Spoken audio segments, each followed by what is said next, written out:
এডুকেয়ারে তোমাদের সকলকে স্বাগত। এসো আজকে আমরা পরবর্তী অংশ পড়ি দ্রবণের, সেটা হলো অ্যাবনর্মাল মোলার মাসেস, দ্যাট ইজ অস্বাভাবিক আণবিক ভর।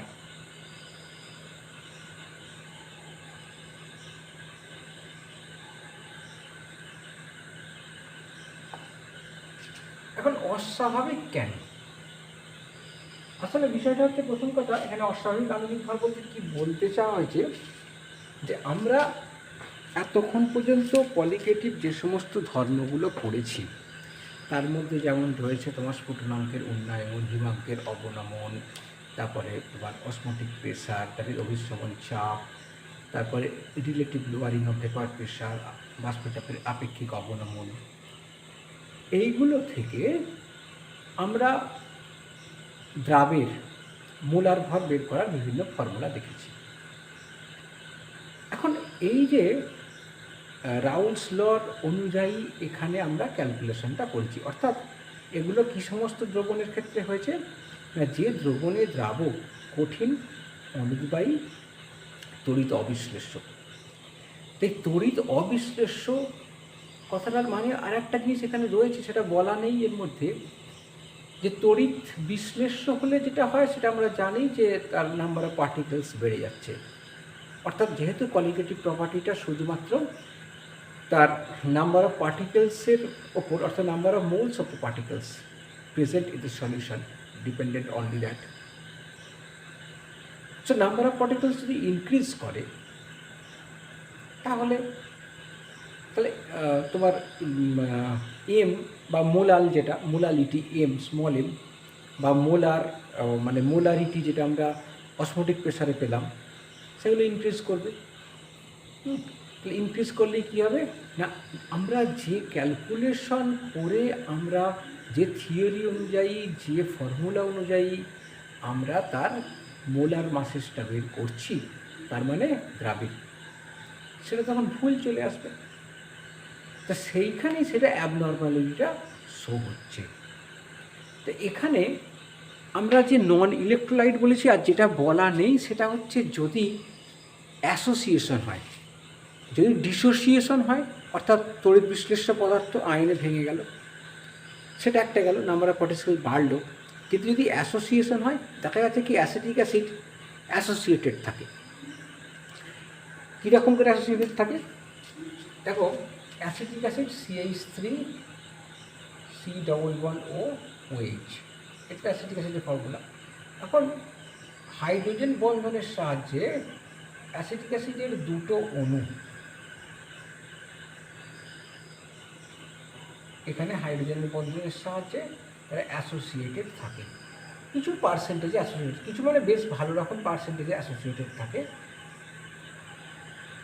তবে এই অ্যাসোসিয়েশনটা কিন্তু জলের ক্ষেত্রে হয় না। যখন জলে দ্রবীভূত হয় অ্যাসিটিক অ্যাসিড তখন হয় না, কারণ জলের অনেক বেশি উচ্চ ডাই ইলেকট্রিক কনস্ট্যান্ট। এই যে হাইড্রোজেন বন্ধন, এটা হাইড্রোজেন বন্ধন,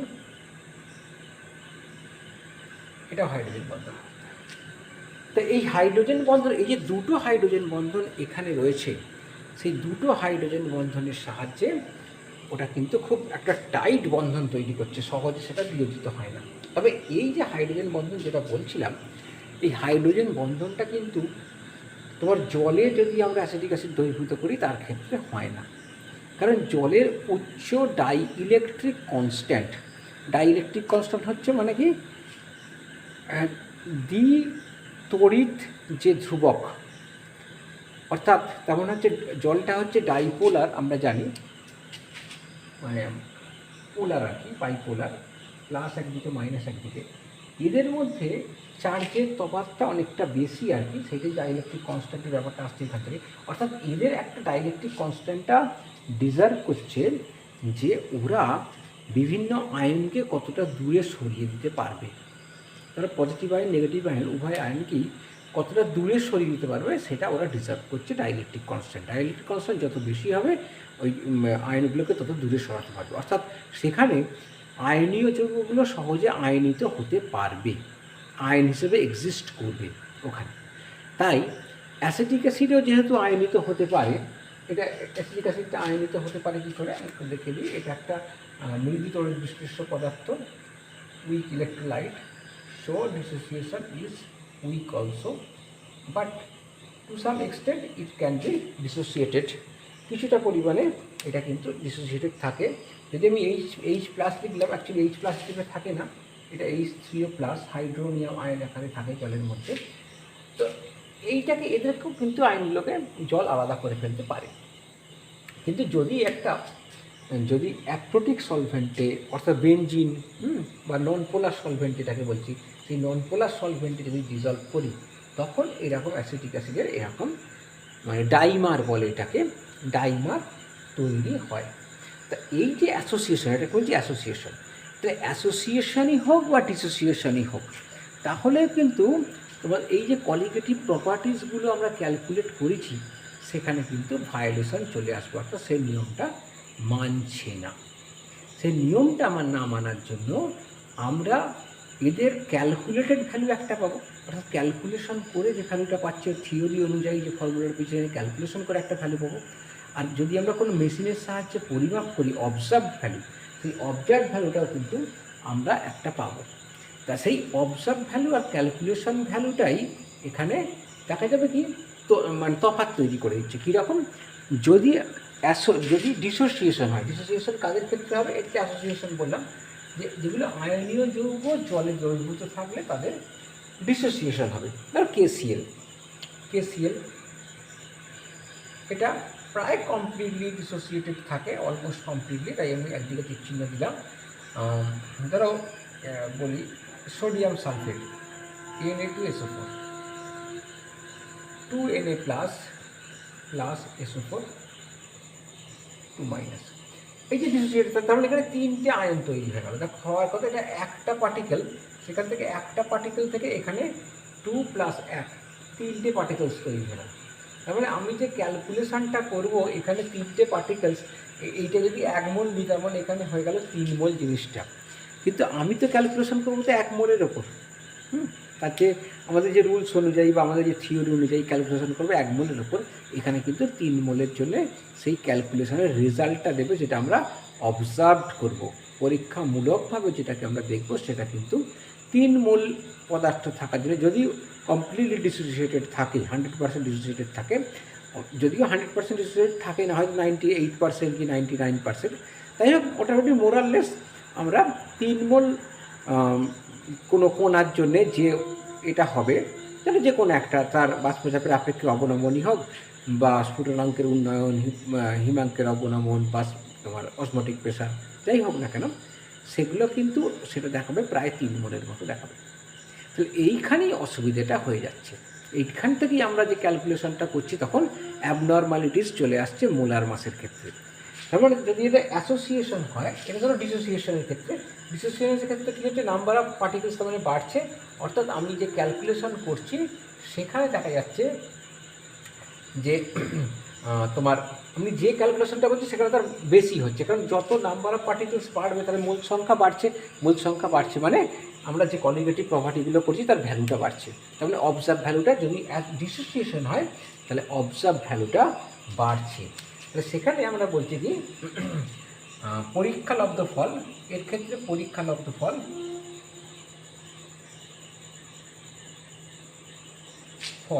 তাত্ত্বিক ফলের থেকে, তাত্ত্বিক বা থিওরিটিক্যাল বা ক্যালকুলেটেড যেটা ক্যালকুলেশন করব, তাত্ত্বিক ফলের থেকে বেশি হয়। কাদের ক্ষেত্রে? যেখানে ডিসোসিয়েশন টেক্স প্লেস হচ্ছে, যেখানে ডিসোসিয়েশন ঘটছে। কিন্তু যেখানে অ্যাসোসিয়েশন হচ্ছে, যেখানে অ্যাসোসিয়েশন হচ্ছে সেখানে তো নাম্বার অফ পার্টিকেলস কমছে, তাই নাম্বার অফ পার্টিকেলস ডিক্রিজ করলে number of particles decrease, so number of particles decrease করলে তখন কী হবে না, ওই যে প্রপার্টিসগুলো সেগুলো সব কমতে থাকবে, কারণ সেটাও তো সাবিত হচ্ছে নাম্বার অফ পার্টিকেলসের উপস্থিতির জন্য, যত পার্টিকেলস বেশি থাকবে তত ওই সমস্ত ফলগুলো আমরা পাবো, রেজাল্টগুলো পাবো। বাষ্পচাপে অপেক্ষা অবনমন, ফুটনাঙ্কের উন্নয়ন, হিমপ্রবাহ ইত্যাদি ইত্যাদি। তা সেই নাম্বার অফ পার্টিকেলস ডিক্রিজ করছে বলে সেখানে আমরা কী করবো না, পরীক্ষালব্ধ ফলটা তখন তাত্ত্বিক ফলের থেকে কম হবে। এর ক্ষেত্রে কী হবে, পরীক্ষালব্ধ ফল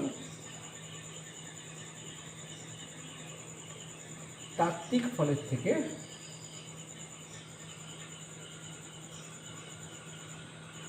কম হবে, কম হয়। এইটা এই যে আমরা এইগুলো দেখি, এইগুলো যে ভ্যারি করে, সেই জিনিসটা যে কতটা ভ্যারি করবে, কতটা তাত্ত্বিক ফলের থেকে কম বা বেশি হবে, সেই ব্যাপারটাকে নিয়ে বিজ্ঞানী ভ্যান হফ তাহলে একটা জিনিস আমি জানলাম ভ্যান হফে যাওয়ার আগে বলছি যে যদি অ্যাসোসিয়েশন বা ডিসোসিয়েশন যদি ঘটে তাহলে আমরা অ্যাবনর্মালিটিস পাবো মোলার মাসে যদি ক্যালকুলেশন করি। সেই নিয়ে অ্যাবনর্মাল মোলার মাস বলছি, কিন্তু সেই অ্যাবনর্মালিটি মোলার মাসটা কী হচ্ছে, যদি ডিসোসিয়েশন হয় তখন পরীক্ষালব্ধ ফলটা বেশি হচ্ছে তাত্ত্বিক ফলের থেকে, যদি অ্যাসোসিয়েশন হয় সেখানে পরীক্ষালব্ধ ফলটা তাত্ত্বিক ফলের থেকে কম হয়ে যাচ্ছে। তা সেটা কতটা কম হবে বা কতটা বেশি হবে সেইটা বিজ্ঞানী ভ্যান হফ সেই মানে এক্সটেন্ট আর কি, যেটাতে এই অ্যাবনর্মালিটির এক্সটেন্টটা উনি ক্যালকুলেট করেন বা তিনি শো করেন একটা ফ্যাক্টরকে দেখিয়ে। সেটা কি, সেই ফ্যাক্টরকে বলছি বিজ্ঞানী ভ্যান হফ, আগে লিখে নিই ভ্যান হফ। তিনি এই প্রপোজ করেন এই ফ্যাক্টরটা আই, যেটাকে বলা হচ্ছে van hop factor. Van hop factor, এই ভ্যান হফ ফ্যাক্টরটা শো করবে to how extent, to the in what extent the observed value differ from the calculated values for determining all the colligative properties. তো এই I, এখন আইটা কি, আইটা হচ্ছে van hop factor, সেটা হচ্ছে আইটাকে উনি এইভাবে বলেন যে আই হচ্ছে যে ধরো একটা কলিগেটিভ প্রপার্টিসের কলিগেটিভ যে কোনো ধর্ম, কলিগেটিভ ধর্মের পরীক্ষালব্ধ ফল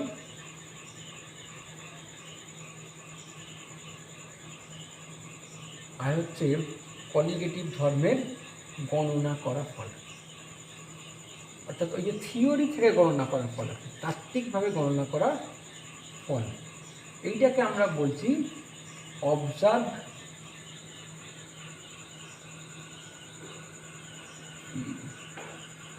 আর হচ্ছে ক্যালকুলেটেড।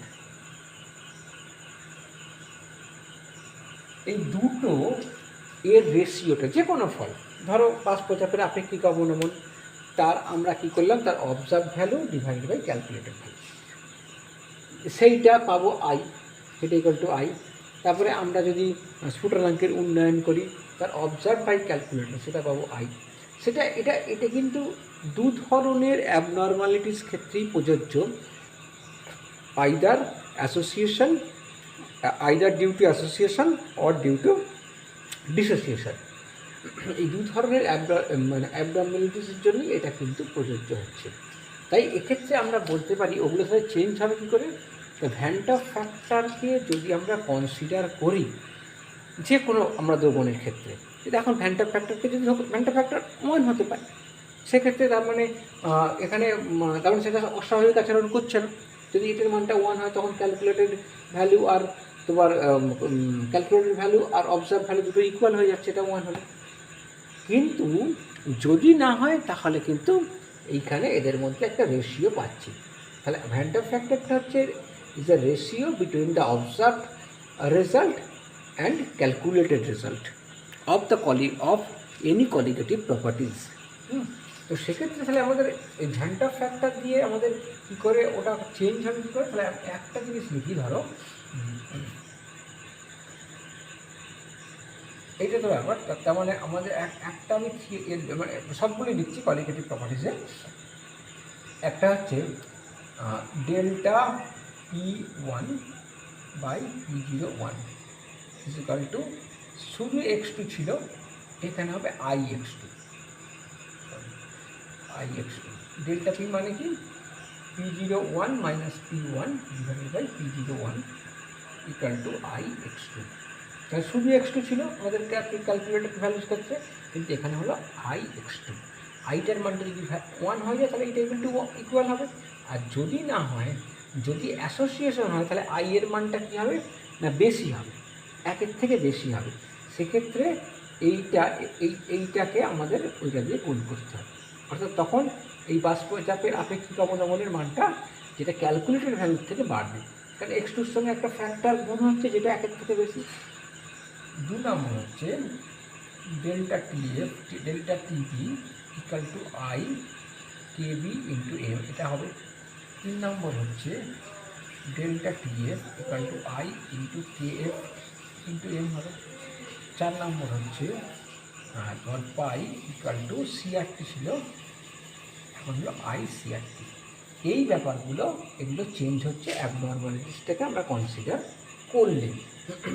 এখন এইটা যদি আমরা মোলার মাসেতে যদি কনভার্ট করি, আইটা মোলার মাসের সঙ্গে কীভাবে ডিপেন্ড করছে। এখন দেখো একটা জিনিস আমরা যদি সবগুলো যদি দেখি, এইখানে ধরো ডেল্টা টিভি আমরা যদি এটাকে মোলালিটিটাকে যদি আমি করি ভেঙে দিই, তাহলে W2/M2 ইন্টু 1000 বাই W1।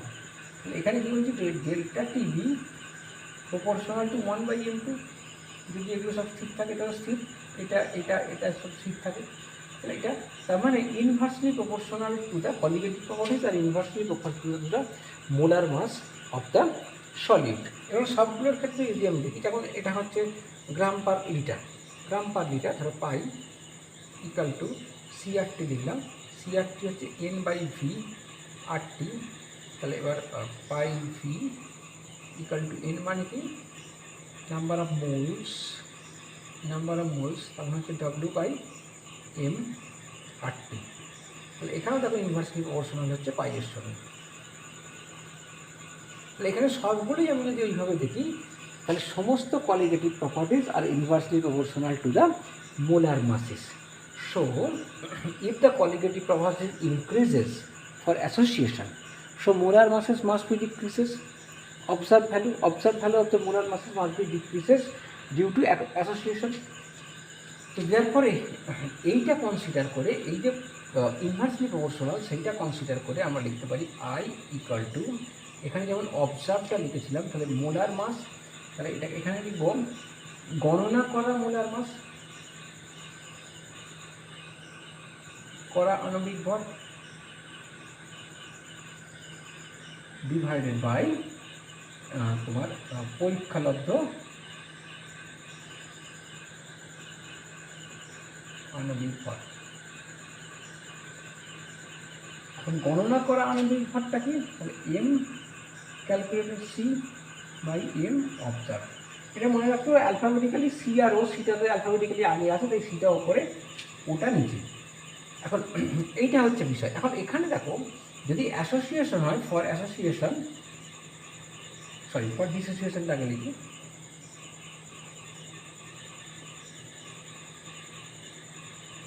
আচ্ছা, আগে বোধহয় আমি একটা জিনিস ভুল বললাম, ডিসোসিয়েশন কী বললাম ওটা, এইটা হবে কারেকশন। অ্যাসোসিয়েশনটা আমি মানে বলছি একরকম, সেটা আবার মাত্র মধ্যে হচ্ছে একরকম।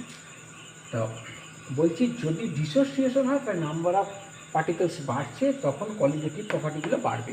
যখন নাম্বার অফ পার্টিকেলস বাড়ছে তখন কোয়ালিটেটিভ প্রপার্টিগুলো বাড়বে, কোয়ালিটেটিভ প্রপার্টিগুলো ভ্যালু বাড়বে, অর্থাৎ পরীক্ষালব্ধ ফলটা বাড়বে গণনা করা ফলের থেকে। তা বাড়বে মানে তখন 1/M2, তার মানে মোলার মাসেসগুলো কমবে, অর্থাৎ ডিউ টু ডিসোসিয়েশন। আমাদের মনে হচ্ছে আগে একটু অ্যাসোসিয়েশন বলে ফেলেছিলাম নাকি,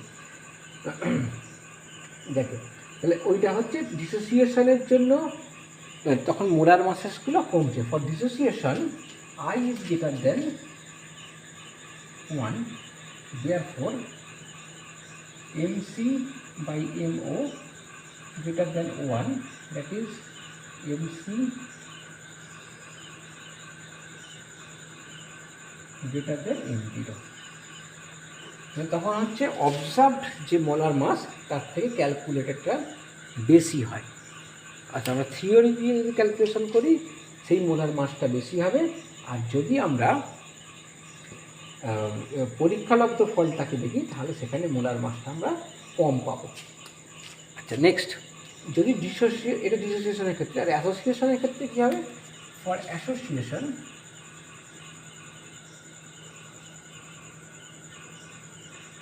আই তখন কমে যাচ্ছে, এই যে অ্যাসিটিক অ্যাসিডের ডাইমার হয়ে যাচ্ছে, তার মানে তো তার টোটাল, আমি যে ডাইমারটাকে একটা পার্টিকেল ধরি সেটাই হিসেবে ট্রিট হবে, একটা পার্টিকেল ধরি, তার মানে দুটো থেকে কমে একটা হচ্ছে পার্টিকেল, তো সেক্ষেত্রে নাম্বার অফ পার্টিকেলস কমছে, তার মানে তখন কী হবে? এইগুলো যে সমস্ত পলিমেটিক প্রপার্টি আছে সেটার মানটা কমে যাবে, অর্থাৎ আইটা তখন একের থেকে ছোট হয়ে যাবে।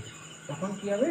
তখন MC by MO less than 1, that is MC is less than MC0, এইটা হবে।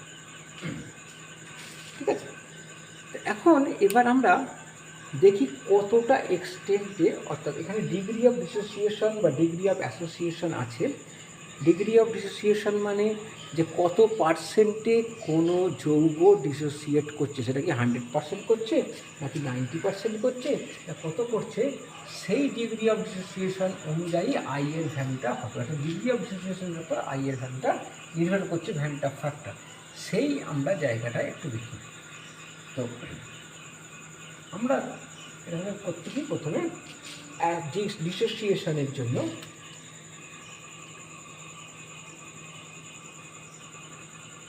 ডিসোসিয়েশন ধরো এখানে একটা জিনিস বলছি, আরেকটা হবে কি, এখানটা যখন আমরা দেখবো তখন আই ইকুয়াল টু পেয়েছি। আচ্ছা, ঠিক আছে,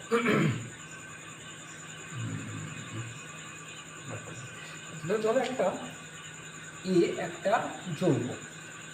একটা যৌগ, তার একটা আমি অণু নিয়েছি, সেটা ডিসোসিয়েট করে বি তৈরি করেছে। ধর এটা আমি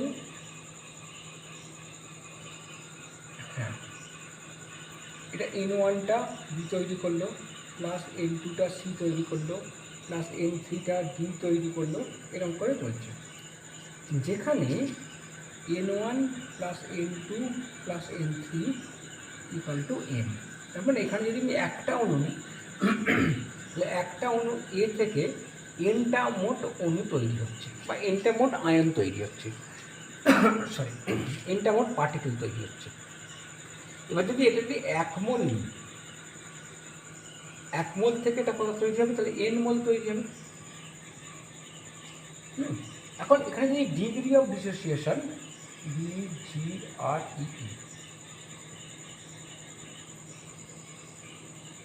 ডিগ্রি অফ ডিসোসিয়েশন, এইটাকে যদি আলফা বলি, ডিগ্রি অফ ডিসোসিয়েশন আলফা বলতে বোঝায় যে নাম্বার অফ পার্টিকেল, বা নাম্বার অফ সাবস্টেন্স, বা mole of substance, actually mole of substance, number of moles of substance dissociated, undergo dissociated,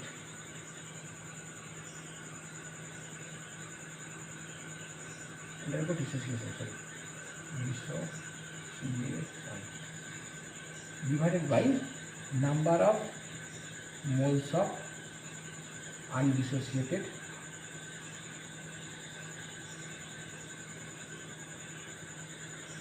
substance. ঠিক আছে, অর্থাৎ যতটা আমরা লেখাটা ভুল হবে, divided by total number of molecule taken, total number of the substance taken, divided by total number of moles taken, যত আমরা নিয়েছিলাম, যত মোল আমরা নিয়েছিলাম তার মধ্যে কতগুলো ডিসোসিয়েটেড হয়েছে, সেইটাই হচ্ছে আলফা, ডিগ্রি অফ ডিসোসিয়েশন। এর রেশিওটাকেই বলছি ডিগ্রি অফ ডিসোসিয়েশন। তার মানে 1-এর মধ্যে আমরা যদি টোটাল নম্বর অফ মোলস যদি 1 নিই, তার মধ্যে কত অংশ, তাহলে 0.7 মনে করো একের মধ্যে দেখা গেল এই আলফার ভ্যালুটা হয়তো আমি একটা নিলে তার আলফার ভ্যালুটা বেরোলো হয়তো 0.70। তার মানে 100টা যদি আমি মলিকুল নিই, 100 মোল যদি নিই, তার মধ্যে 70 মোল 0.7 মানে 100 দিয়ে গুণ করতে 70 মোল ডিসোসিয়েটেড হয়েছে আর 30 মোল আনডিসোসিয়েটেড রয়েছে। এই আলফার ভ্যালুটা সেটাই শো করছে। তাহলে এখন এখানে ধরে নিলাম যে 1 মোল হয়েছে n মোল। তো এখন যদি ডিগ্রি ডিসোসিয়েশন আলফা হয়, তাহলে এ থেকে কতটা পড়ে আছে না, 1 মোল নিয়েছে তার থেকে আলফা পরিমাণ সে ডিসোসিয়েটেড হয়ে গেছে। 3 degree of dissociation, number of mole substance undergo dissociation, আলফাটা চলে গেছে। দিয়ে আমি এখানে যেটা পেলাম, এটা n মোল পাচ্ছিলাম, তো মোট ছিল n মোলস। তাহলে সেখানে হয়ে যাবে কি, এখানে 1 মোল নিয়ে এটা n আলফা মোলস আমরা পাচ্ছি। তাহলে এত মোল পড়ে আছে আফটার ডিসোসিয়েশন ইন ইকুইলিব্রিয়াম। তাহলে at equilibrium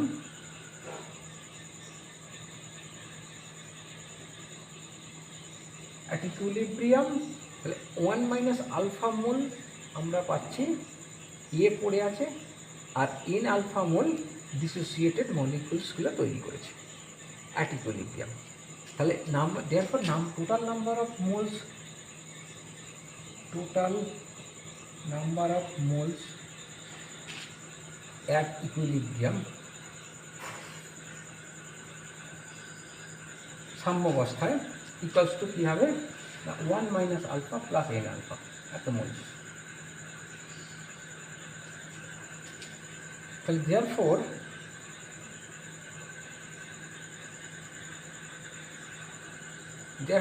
I equals to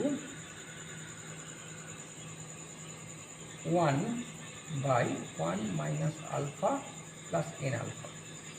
তো এত মোল তৈরি হয়েছে, আর ছিল হচ্ছে 1 মোলটা ছিল সেটা, এটা তার মানে এইটা আমরা ক্যালকুলেশন করেছি বা নিয়েছি, যেটা থিওরিটিক্যালি 1 মোলটা আমরা নিয়েছি থিওরিটিক্যালি, আর সেটা অবজার্ভ করছে, এত মোল অবজার্ভ করছে, সেটাই তো observe mole by theoretical taken moles.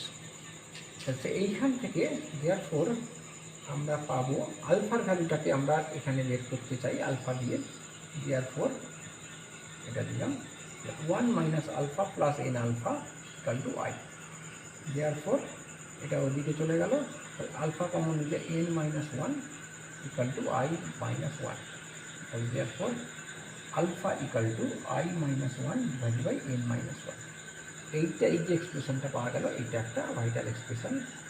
এখান থেকে আমরা আলফার ভ্যালুটা পেতে পারি যদি আই এর ভ্যালুটা আমাদের জানা থাকে, বা এখান থেকে আমরা আলফার ভ্যালুটা জানা থাকলে আই এর ভ্যালুটা পেয়ে যাব। এবার নাম্বার অফ আয়ন যত বলবে যতগুলো আয়ন তৈরি হবে, এখানে ডিসোসিয়েশন মানে তো আয়ন, ধরো KCl এর ক্ষেত্রে 2টো আয়ন তৈরি হচ্ছে, এন এর মানটা হচ্ছে 2টো আয়ন তৈরি হচ্ছে। এখানে আমরা বলি যত মোল তৈরি হচ্ছে, ধরো KCl এর ক্ষেত্রে বা Na2SO4 এর ক্ষেত্রে Na2SO4টা ডিসোসিয়েট করে 2Na প্লাস SO4 2 মাইনাস। তাহলে এখানে দেখো একটা থেকে আমাদের তৈরি হচ্ছে কোনো 2টো প্লাস একটা, তার মানে যদি এটা 1 মোল নিই, 1 মোল থেকে যদি কমপ্লিট ডিসোসিয়েটেড হয় তাহলে 3 মোল তৈরি হবে, আর যদি কমপ্লিট ডিসোসিয়েটেড না হয় তাহলে 1 মাইনাস আলফা মোল, তাহলে এখানে 2 আলফা মোল, এটা 1 alpha mole, that is 3 alpha mole. তাহলে n এর মানটা 3 এখানে পাচ্ছি, এটা n, এটা n এর মানটা 3। তারপরে যতগুলো আমরা আয়ন পাচ্ছি তার সংখ্যাটা হচ্ছে আমরা n পাবো, যতগুলো আমরা এখানে আয়ন পাচ্ছি ডিসোসিয়েশনের পর। আচ্ছা, এবার আমরা মোলার মাস দিয়ে দেখি এইটাকে কি কনভার্ট করা যায়। আমরা আর একটা কি পেয়েছি, মোলার মাস দিয়ে, অ্যাবনর্মাল মোলার মাস দিয়ে যেটা পেলাম I equal to m calculated by m observed, তাই তো? তো সেইটা আমরা এখানে বসাবো। therefore alpha equal to mc by m0 minus 1 divide by n minus 1। therefore alpha equal to mc minus m0 divide by m0 into n minus one.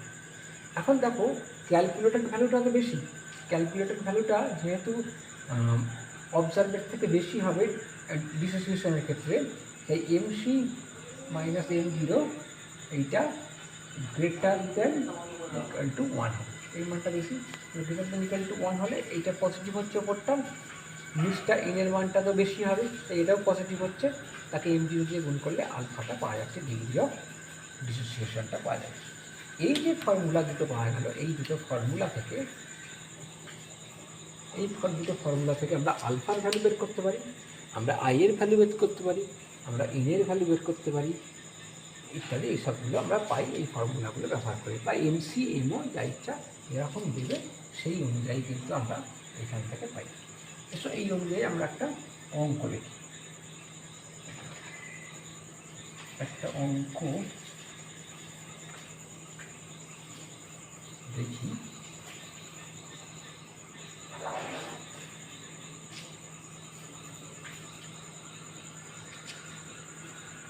Zero 0.5 গ্রাম KCl-কে 100 গ্রাম জলে দ্রবীভূত করায়, এটা 20 ডিগ্রি সেলসিয়াস উষ্ণতায় হিমাঙ্কের অবনমন দেখা গেল, হিমাঙ্কের অবনমন দেখা গেল -0.24 ডিগ্রি সি। তো এখানে KF equal to 1.86 into kelvin kelvin KG per mole, এই কনস্ট্যান্টটা দেওয়া আছে। আচ্ছা, এখানে কী নির্ণয় করতে হবে না, percentage of dissociation, calculate the percentage of ionisation dissociation, তার মানে আলফার মানটা বের করতে হবে। তাহলে আয়নয়ের শতকরা আয়নয়ের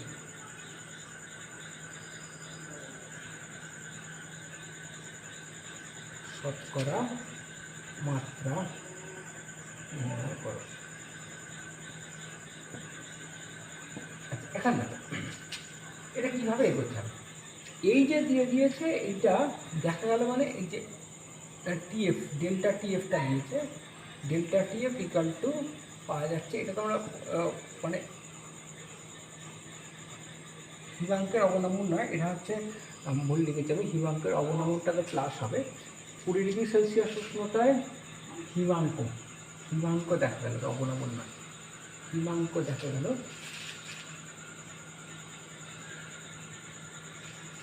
সেটা না,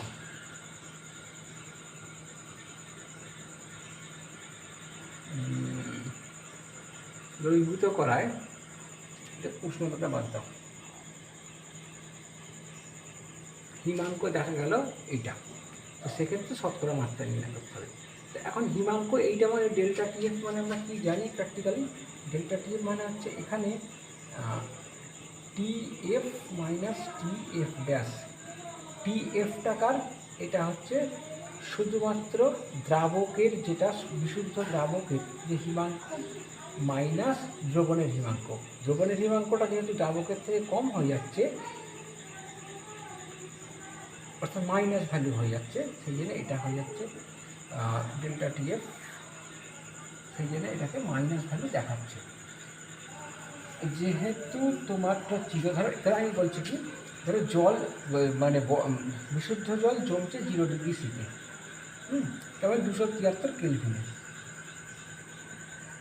এখন যদি আমি এটাতে এই ব্যাপারটা যদি ঘটে, তখন দেখা গেল এর হিমাঙ্ক হচ্ছে -0.24 ডিগ্রি সি, তার মানে এটা কী হচ্ছে 272.76 কেলভিন, তাই তো?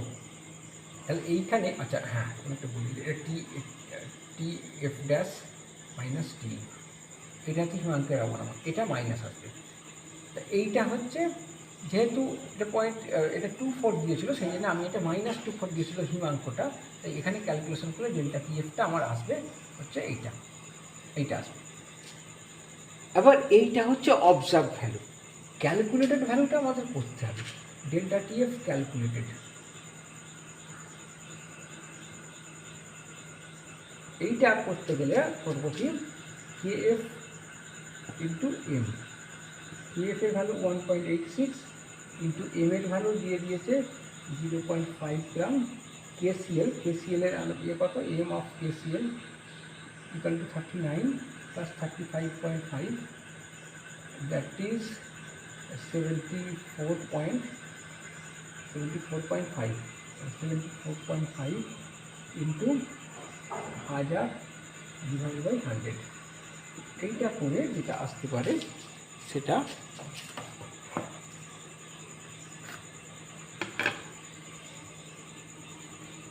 1.86 into 0.5 divided by 74.5 into 10 equal to হচ্ছে 0.1248। আমি এটা 125 করে দিলাম। এটা তাহলে দেখো এইটা হচ্ছে অবজার্ভড 0.24টা, আর এইখানে ক্যালকুলেটেড ভ্যালুটা হচ্ছে এইটা। এটা অবজার্ভ, এটা ক্যালকুলেটেড, এটা অবজার্ভ।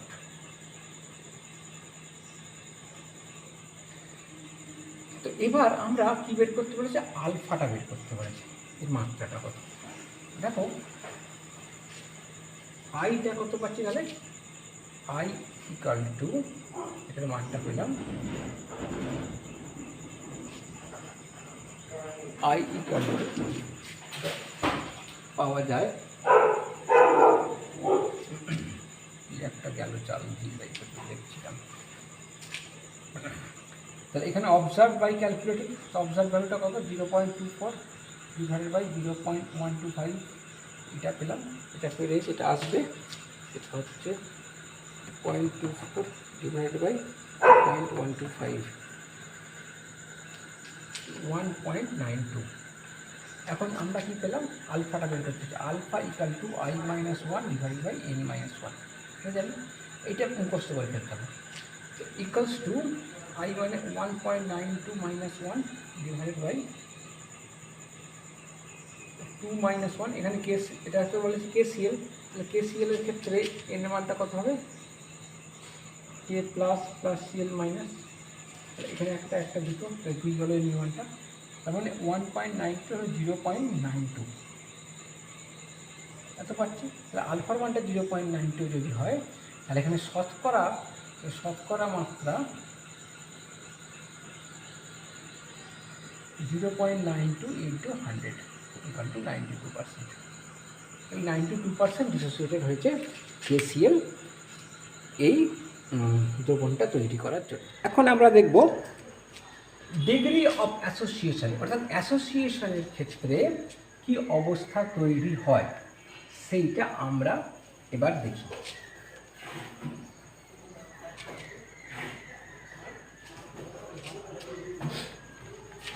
এখন ডিগ্রি অফ অ্যাসোসিয়েশন, এটাকেও আমরা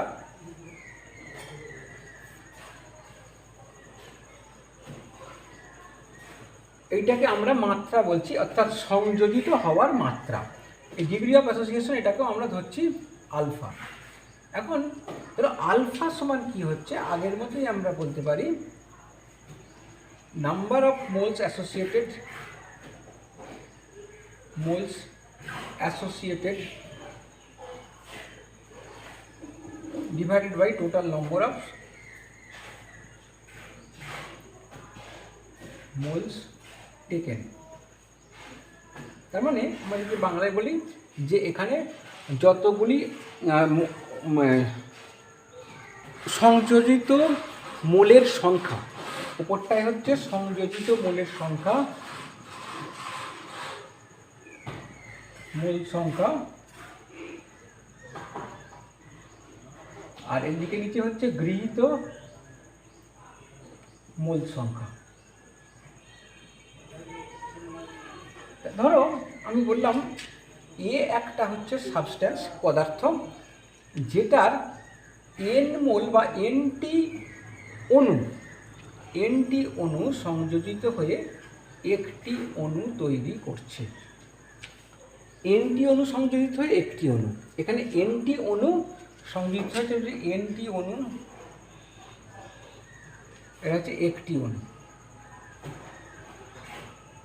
তাহলে যদি আমি 1 মোল নিই তাহলে কি হবে, ধরো 1 মোল আমি যদি পদার্থটা নিলাম, সাপোজ এ নিয়েছি 1 মোল, তার মধ্যে আলফা সংখ্যক আলফা মোল যদি অ্যাসোসিয়েটেড বা আলফা পার্সেন্ট যদি অ্যাসোসিয়েটেড হয়ে থাকে টোটাল মোলের রেসপেক্টে যদি আলফা মোল যদি অ্যাসোসিয়েটেড হয়ে থাকে, তাহলে সাম্যাবস্থায় পৌঁছানোর পর, এটা 1 মোল নিয়েছি প্রথমে, প্রাথমিক অবস্থা, ধরো এটা প্রাথমিক অবস্থা, এখানে তখন 0। সাম্যাবস্থায়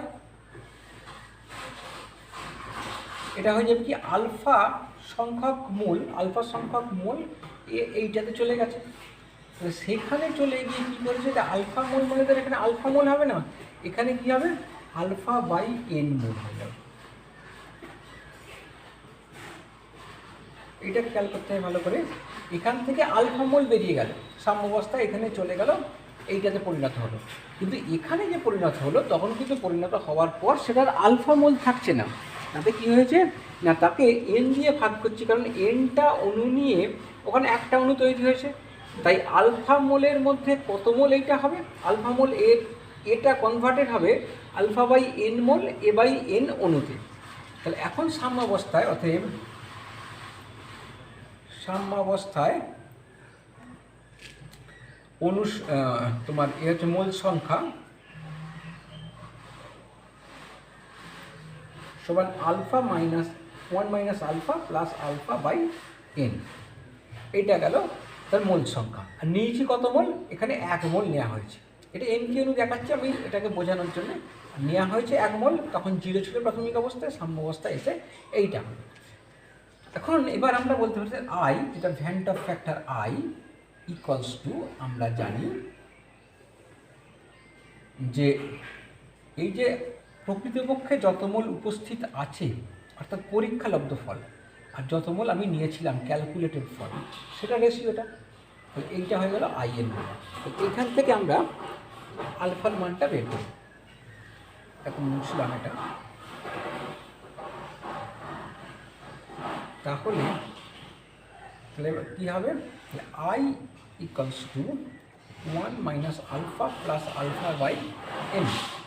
তাহলে দেয়ারফর বা এদিকে এলো আলফাটা alpha minus alpha by N equal to I minus 1 minus I, বা আলফা কমন নিলে 1 minus 1 by N equals to 1 I, বা আলফা এটা N minus 1 by N equal to এটা, বা alpha equal to I minus 1 minus I into N divide by N minus 1। এখানটায় খেয়াল করো I এর ভ্যালু কিন্তু 1-এর থেকে কম হবে, কারণ এইটার ভ্যালুটা 1-এর থেকে কম নেওয়া হয়েছিল 1, এখন কিন্তু এইটার ভ্যালুটা 1-এর থেকে কম হয়ে গেল, তাই আই এর ভ্যালুটা 1-এর থেকে কম, তাহলে আই মাইনাস এই 1 মাইনাস আই এটা হচ্ছে পজিটিভ। আচ্ছা, এনটা হচ্ছে কি যতগুলো অণু সংযোজিত হয়ে একটা অণু তৈরি হয়েছে, তাহলে এনের মানটাও কিন্তু 1-এর থেকে বেশি, তাহলে এন মাইনাস 1 এটাও পজিটিভ, ঠিক আছে। তাহলে এইটা একটা পজিটিভ সংখ্যা আমরা পেয়ে গেলাম, আলফার মানটা পেলাম এইটা। আচ্ছা, এবার আমরা যদি এ দিয়ে করি, এখন আমরা লিখব কি আই ইকুয়াল টু, ধরো ওই যে মাসের পরিপ্রেক্ষিতে যদি লিখি, আমরা লিখেছি এম সি, সিটা ওপরে বাই এম ও। এখানের ক্ষেত্রে যেটা অবজার্ভ মাস সেইটা কিন্তু বেশি হয়ে যাবে, কারণ আইটা হচ্ছে 1-এর থেকে ছোট, আর এম সিটা হচ্ছে ছোট হবে এম ও এর থেকে, অবজার্ভার থেকে ক্যালকুলেটরটা ছোট হবে।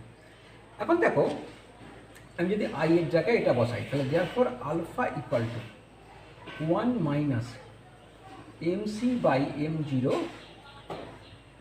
Into N divided by N minus one equals to, তাহলে M zero minus M C divide by M zero into N by N minus one. তাহলে অবজার্ভটা হবে, আচ্ছা এইখানটায় দেখো M zero minus M C আলফার মানটা বেরোলো এইটা।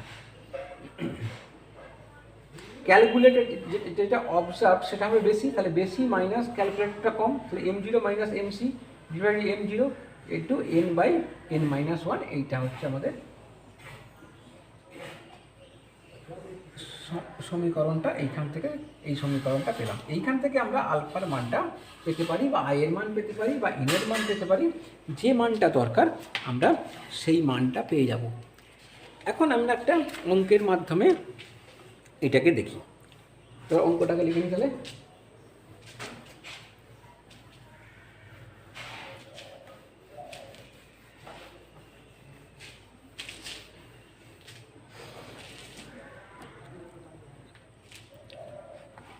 একটা হচ্ছে 2 গ্রাম বেনজোয়িক অ্যাসিড 25 গ্রাম বেনজিনিতে 2 গ্রাম বেনজোয়িক অ্যাসিড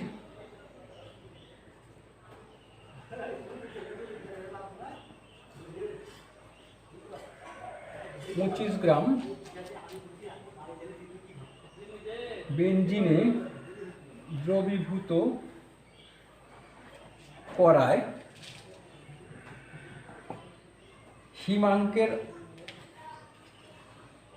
হিমাঙ্কের হলো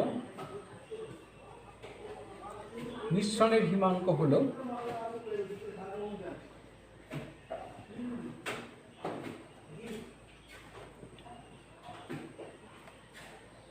1.62 kelvin.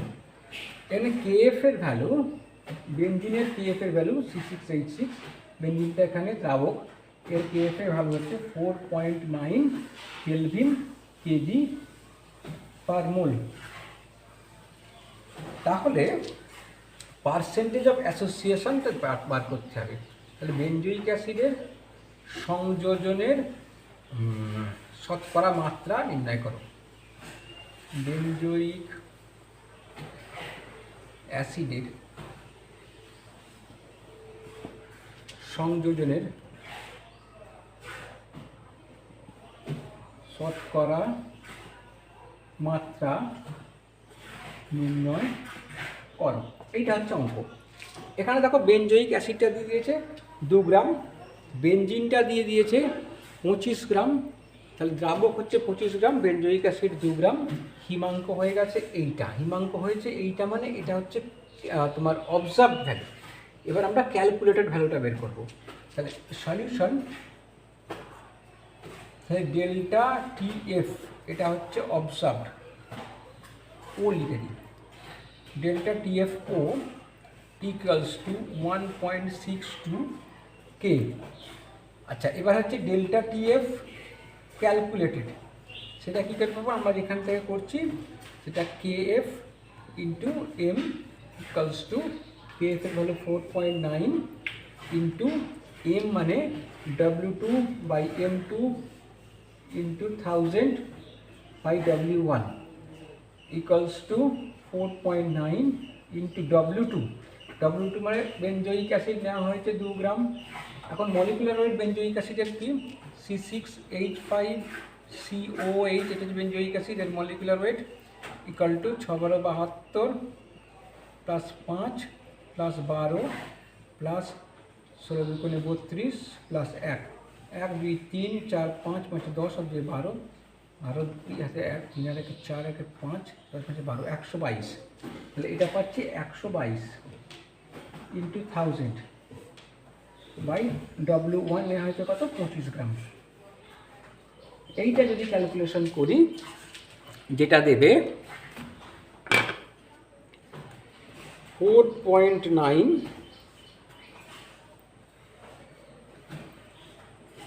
Into 2 into 1000 equals to এত divided by 122 divided by 25 equals to 3.213, 3.21 নিই তাহলে 3.21।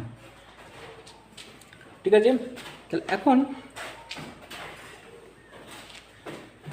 তাহলে এবার আলফা, তাহলে এবার আলফাটা কি দেখবো?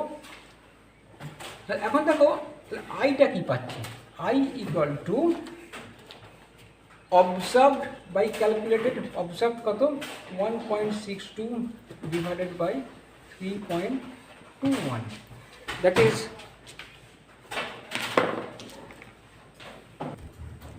এটা হচ্ছে 1.62 divided by 3.21 is equal to 504, 0.504, এটা গেল পাওয়া গেল। এবার আমরা আলফার মানটা বের করবো। আমরা আগের থেকে পেয়েছি alpha equal to 1 minus I into N by N minus 1। এখন বলেছে কি, ও আচ্ছা এইখানে আরেকটা জিনিস অঙ্কতে ছিল সেটা লেখা হয়নি, যে ধরে নিতে হবে বেঞ্জয়িক অ্যাসিড ডাইমার তৈরি করে। এখানে শতকরা মাত্রা নির্ণয় করো, যেখানে এটা একটা যোগ করে না, যেখানে বেঞ্জয়িক অ্যাসিড